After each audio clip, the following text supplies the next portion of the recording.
Well, hi, everybody. Welcome back to the Virtue Signal. I'm Bill Whittle with my friend and colleague, Alfonso Rachel, and this is the show where we talk about these kind of traditional ideas of virtue and try and make some sense out of this screwy world that's getting screwier every single day, it seems. Zoe, here's a first one for the day. Here's a pitch for you. We just saw that the Biden administration has decided that they don't want to be any part of discrimination. And the discrimination that they don't want to be a part of is they don't want to discriminate against male trans athletes, men who are, let's just use the language that they want to use so we're all clear. Individuals who are born male, who identify as female, who race or compete in female sports, and then who usually end up winning first, second, and third place if there are three of them in the race and by a wide margin.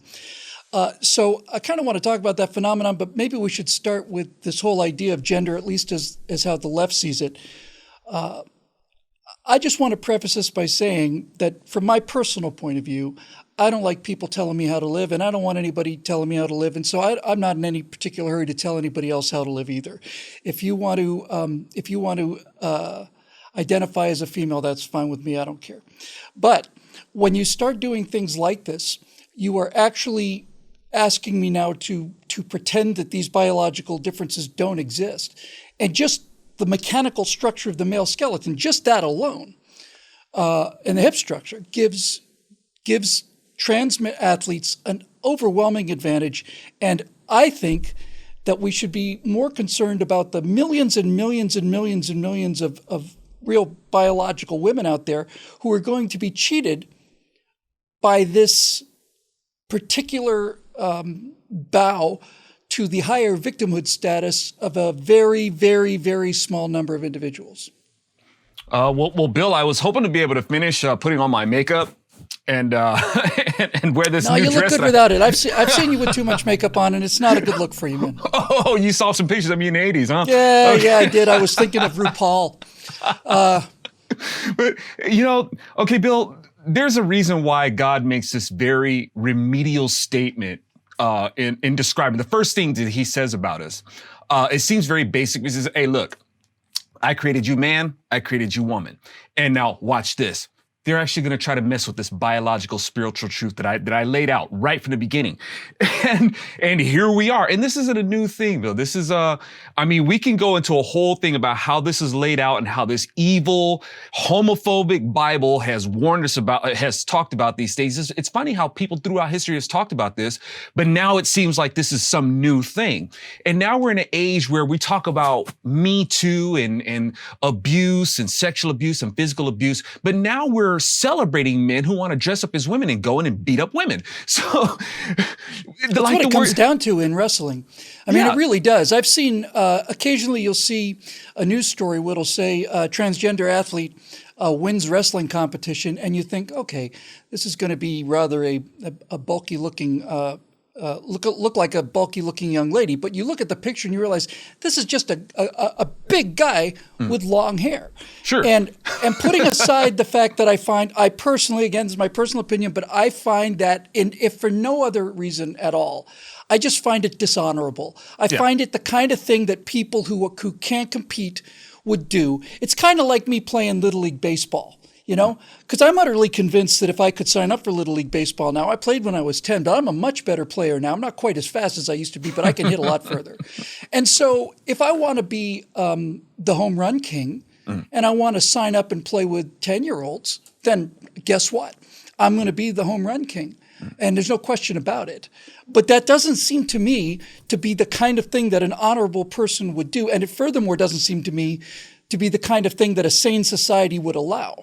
Well, I mean, but that's the operative word here. Well, not operative word, but a key word, being wrestling. We're wrestling with people who are wrestling with reality. They're wrestling with their gender.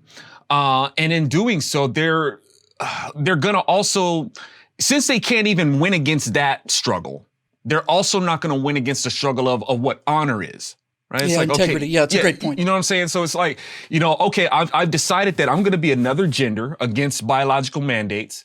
And I'm going to go into this sport and I'm going to forego, just like I forwent my manhood. And we're in a culture that celebrates that. Forego your manhood. Give up whatever it is that your gender, your biology is assigned to you.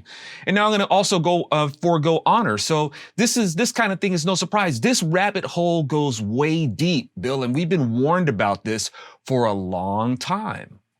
Well, what is the warning and where does it go? Well, like I said, the Lord has already told us what this is. And, and people they'll even try to invoke Jesus as far as this goes. Well, Jesus was all accepting and Jesus ate with sinners and stuff like that. It's like, yeah, but you leave out the part where Jesus himself said these people are sick. I don't have them sit at my table to accept them. When they come to my table, these are people who know that they have an issue and they expect to be changed. That's the whole thing about it. How far back does this go? Let's look at Sodom and Gomorrah. Sodom and Gomorrah, when people think Sodom and Gomorrah, they think that Sodom and Gomorrah were just a bunch of, people who like to have a bunch of indiscriminate sex, primarily homosexual sex, experimenting with gender and all that sort of stuff. But what they forget is that the surrounding nations that were around Sodom and Gomorrah, they were a bunch of heathens too, Bill. But even these people said, hey, God, these people are crazy. Can you do something about them, please? It actually had angels showing up and say, yo, God, the airstrike is right here. Okay. Bring the thunder. And God had to pour out fire on Sodom and Gomorrah because these people are crazy. And people are wondering how nuts this can get, because we're seeing it now, Bill. We're watching it now on how much damage these people can do between suing people and entering into sports and canceling your business. The whole cancel culture thing is surrounded around this. So it's not to promote any sort of animosity or prejudice against these people. It's not like that. I don't want people to think that I'm some person preaching hate. I'm just saying if these things go unchecked, because what you do is what you do, that's your business. But when you put it to where we are forced to have to endorse your fantasy and I have to forfeit reality, we've got a problem. Yeah, that's really pretty much it, isn't it? I mean, genuine tolerance as opposed to, capital T tolerance, which will be enforced at the point of a sword. Genuine tolerance is, for me anyway, is whatever you want to do is with your own life is your business. But when you start trying to change societal norms, now it becomes my business as well. And if you take the example of that gay couple who sued that Christian bakery, not only because they were going to bake the cake, they just didn't deliver it to their wedding. What you find is, I think that gay couple, needless to say, clearly crossed the line. If you want to live your life the way you want to live your life, I personally don't have any problem with it, so long as you don't start doing things like this. But when you actually bring a lawsuit against a Christian bakery because they refuse to go along with your particular definition of normal, now you're the ones who are being intolerant. Now you're the ones who are being kind of fascistic about all of this. You're the ones who's forcing everybody to take a knee to your particular ideology. And all across the board, we see this kind of a rebound. It's almost like a ricochet that has more power than the original shot. You know what I mean? It's like you in rebelling against not having people telling them how to live their lives, it seems to me that that the activists are so filled with this fury that they're determined to basically not only accept the fact that they're accepted, but now everybody's going to have to toe the same line as they do philosophically. And if you don't, we will destroy you with our superior victimhood powers. Absolutely. And if we're talking about discrimination, just like you said, this projection that they have of accusing us of intolerance and discrimination, all that, that's exactly what they're doing. I mean, right from the outside, it sounds comical, and we understand this, Bill, is that these people are preaching discrimination to us. But if a person is telling you, if you have a man or a woman and they see themselves as something else, they've already started discriminating against themselves, right? And then from there, that discrimination basically becomes mental murder, where they're going to kill off what they were born as, to be presented as something else. And this is, like I said, and we agree that this is what you want to do, that's your business. But when you want to go into a business and say that I'm going to be this and you have to pay me to do this, like, look, man, you're on my dime and you're on my time. please represent my business in a manner that's conducive with my business, you know, because this is my property. You know what I'm saying? I have property rights. Yep. This business is my property. Now, after you're done and off my clock and you on your time and you on your property, you go ahead and dress up any way that you want to. If you want to make it Halloween all year long, you go ahead and you do that, right? Trick or treat. I'll even give you some candy at the end of the day. But, but right now, you on my time, baby. This is my set. This is my property. So, you know, that's when we're talking about this discrimination bill, there has to be a balance of freedom, and people do need to exercise some discernment and a sense of being discriminate about things. Yeah. So now let's get kind of to the root of this whole gender issue not in terms of the individual, but in terms of things like the Biden administration saying, no, we're going to make sure legally that individuals who are born male have a right to compete in women's sports, and the only requirement is that they affirm that they feel like women. So let's get to the politics of this. You could make the case that since modern progressivism understands that the revolution will be brought about by the dispossessed, by the outcasts, you could make the case that the entire argument would be based on the idea that the transgendered individual being trapped in the wrong body, according to the theory, is suffering, and it's not fair to that individual to be deprived of an opportunity to compete. We all know how this works. But to say that the reason that we have to allow this is because of the incredible victimhood status of the transgendered athlete, in this particular case, you're dealing with tens and tens of millions of biological females who will never have a chance to win. They are superb athletes. They've trained their entire lives. They've worked hard. They've done everything. They've gotten there early and they've stayed there late. And they have been as dedicated to their athletic excellence as any male athletes have been.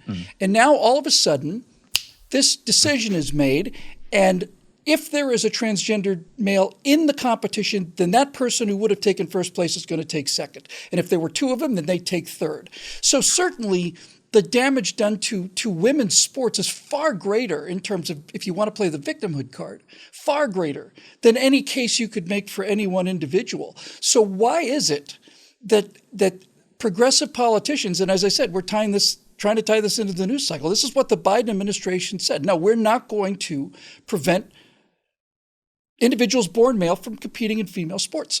So what is it? I personally think that the number one motivator of all of these progressive policies is this idea of magical thinking, that if I want something to be true, it's true, and no one gets to question it. It's my personal truth. It's my personal reality. And since it's my personal reality, then I get to enforce it on anybody I want to. And that whole idea, I think, the idea that there is no external truth, there is no rational standard, there is no biological standard, there's no scientific standard, there's nothing external or objective to measure this by, we got to get rid of all of that stuff. And that's why I think they allow this, because that abandonment of reason and law and logic and objectivity is what has to be banished. Beautiful, man. That's on point. And I want to add that another reason why this seems to go over so well is because we want to feel like we're accepting. We want to feel like we're caring. We're sold on this because, I mean, hey, that's like marketing 101 as far as I know. You really want to sell something. You got to make your clientele or your base think that you care. Right? That's the big seller is we got to be caring and all this sort of stuff. And everybody wants to feel like they're not everybody, but too many people, right? I don't want to generalize here, but too many people want to feel like they're tolerant, accepting. They want to be accepted. And it's kind of like a give and take of acceptance. And even that has been totally butchered. But as far as the Democrats go, when we talk about Democrats, the root of being a Democrat is what's popular. Right? That's when we're talking about democracy, right? We're talking about what's popular. Point, yeah. And that's what they're going to do. They're going to appeal to what's popular. And what's popular in especially nowadays, Bill, is being all accepting. So that's a big base to make money off of and a big base to make votes off of. Biden, he ain't totally stupid. He knows who he's appealing to. So we got a whole nation that's given over to thinking that this is the new and vogue thing, to be accepting of all this stuff. And on top of that, Bill, for years, we've been taught to believe in ourselves and we can be anything we want. Right? Yep. Believe in yourself. So when yourself tells you that I'm really a woman and I can be anything that I want to be, well, we're given over to that and we have to accept it. And if you disagree with that, then you're a homophobe and you're a bigot and you're all of the nasty things above and below, whatever. But Biden has played to that, and it was almost like the jar has been loosened. This has been going on for a long time. And Biden right now in this time has been able to capitalize on it. Yeah, and I think of all of this at least in this transgendered sports issue, I think the thing that bothers me the most about this, and I've seen this many, many times now, is that when the women are asked how they feel about this, how do you feel about having trained for 4 years and now you've come in third because 2 transgendered males came in first and second and beat your time by 2 seconds. How do you feel about this? And I've seen it again and again and again. And you see these athletes, I'm not calling them women athletes because they're not, they're athletes. And you can see they're on the verge of tears at the injustice of this. But you watch them go through this ritual sort of statement where they all say the same things because they know they're expected to and they know what's going to happen if they don't. I have yet to see one of them say this is BS, everybody knows it. This is wrong and it's cheating and so on. Never. It's never what you see. What you always see and hear is something that looks and sounds like this, tears in their eyes often, and saying, well, I just think that, Antonia is just so brave. And I admire her so much for having the courage to be who she is. And I just want to congratulate her. And you can tell that they don't believe a word of it.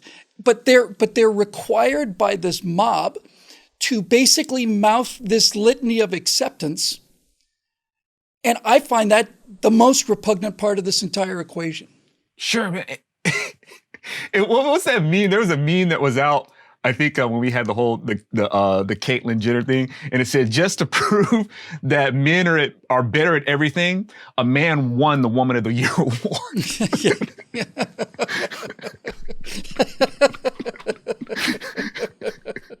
I had not seen that. But Bill, there's on a very sobering point, man. There's something that's culturally suicidal to this, where you have women who are so stoked with pride. And Bill, I got to take it back to the Garden of Eden, man. I got to take it back to the Word of God. That's who the devil went to first.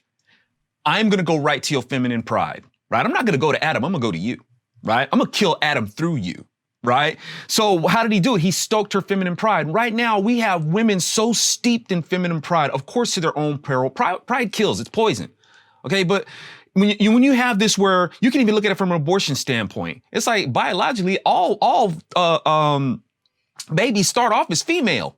Why are you killing them? Why are you for this? Why is it that even in this, to your own peril, you will affirm this man is a woman, has no ties to the struggle of being a woman? As we mentioned earlier, I've heard you talk about it as well. It's like you can't perform the physiological dictates of a woman.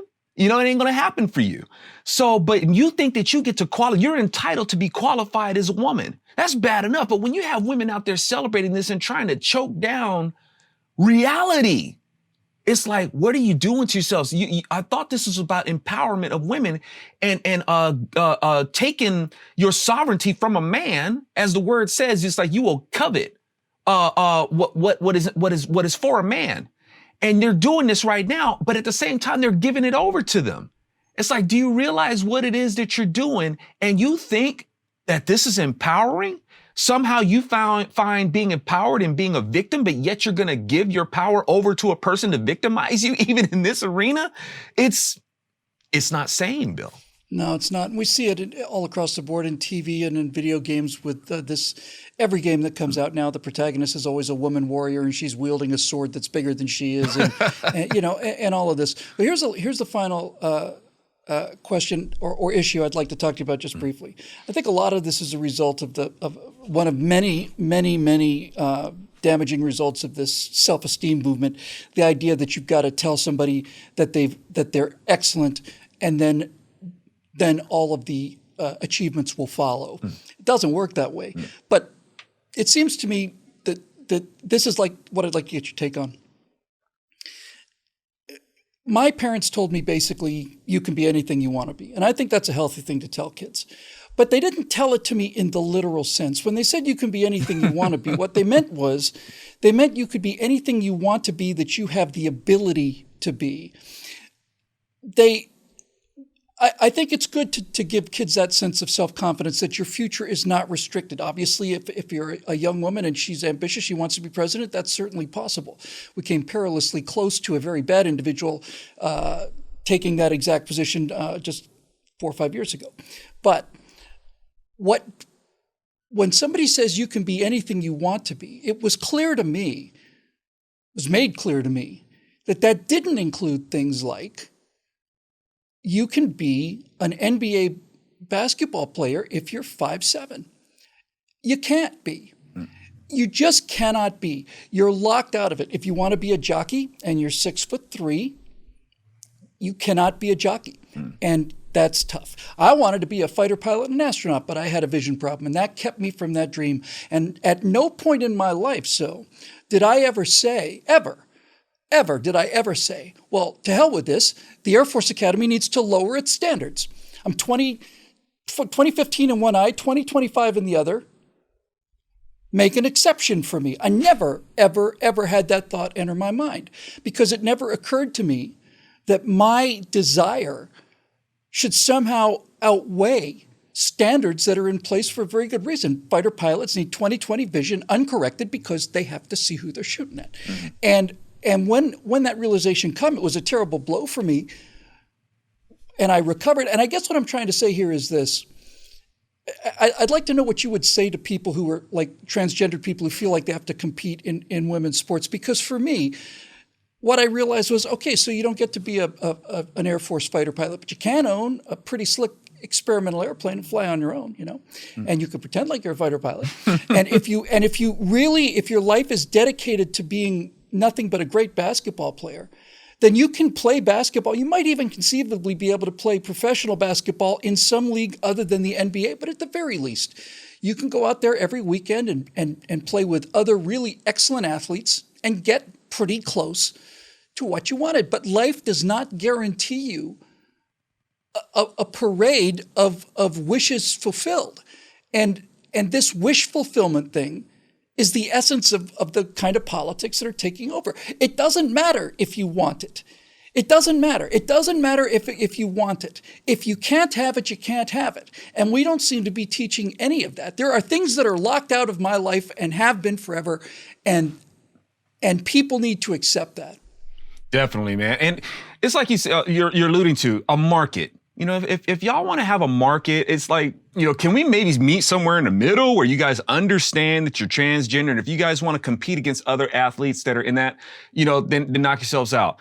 I probably wouldn't go. I wouldn't give my dollar vote to it, but I'm not going to say, hey, you can't do that. But yeah, that's right. Like a transgendered sport event would be fine with me. Sure. I don't think anybody would have a problem with that. Yes, but it goes back to that thing of where we're saying you can be what you want, and of course that's been corrupted, and and we feel like we're entitled to these things. And what a lot of this is, we talked about the money, we talked about the votes, but they're trying to force a market of these things to where they're going to invade, they're going to intrude upon the things that we deem as normal. And This comes down to the lesson, Bill, of the Tower of Babel. This was a feat, man, that was so wrought with problems that God himself, he brought his whole posse, right? He's like, look, man, we're going to go ride on this tower and we're going to stop it from being built, because God says something very strange here. God says when they're able to communicate like this, there is nothing they can't do. That's a heavy vote of confidence from God himself. He says there's nothing they can't do. And the problem with that, Bill, is because it's not only so much that there's nothing that they can't do, but to get what they feel entitled to, there's nothing that they won't do. Right? And what's happening, Bill, is that we're seeing for these people, for their quest of whatever it is that they want, whether it's power, whether it's money, it's fame, whichever, the things that people will do to the things that they feel that they should be able to do is quite morbid. Yeah, that's a great point. That's the essence of kind of the mythical Babylon, isn't it?